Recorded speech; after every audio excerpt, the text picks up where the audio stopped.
ప్రతి మాట విషయంలో ఎట్టి పరిస్థితుల్లో కూడా సిట్టింగ్ జడ్జితో విచారణ చేయిస్తారా, కమిషన్ వేసి విచారణ చేయిస్తారా, వెంటనే విచారణకు ఆదేశించాలని చెప్పి నేను సభను కోరుతా ఉన్నా అధ్యక్ష. తమరి ద్వారా వెంటనే వారు చేసిన ప్రతి ఆరోపణ పైన సిట్టింగ్ జడ్జితోనా కమిషన్తోనా ప్రభుత్వం యొక్క విజ్ఞతకు వదిలేస్తూ ఉన్నా. ప్రతి దానిపైన కూడా వెంటనే విచారణ ప్రారంభించాలి. అయితే దాంట్లో దోషులు ఎవరో దొరికితే వాళ్ళని శిక్ష వేయాలి, లేదా ఆధారాలు లేకుండా అసంబద్ధమైన ఆరోపణలు చేసిన వారికి శిక్ష పడాలి.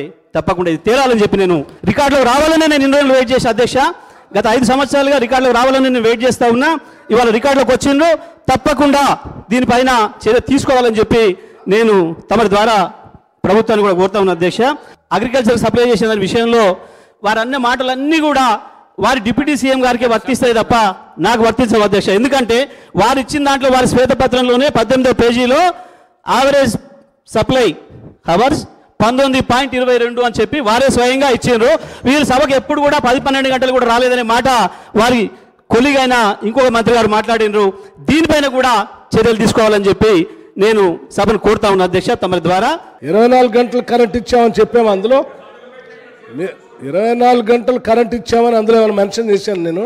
ఏదో ఈ దేశంలోనే ఏ రాష్ట్రంలో లేకుండా ఈ రాష్ట్రంలో 24 గంటలు కరెంట్ ఇచ్చింది నీతి ఆయోగ్ గారు సర్టిఫై చేశారు, మేమే ఇచ్చారని ఇందాడు చెప్తా ఉన్నారు.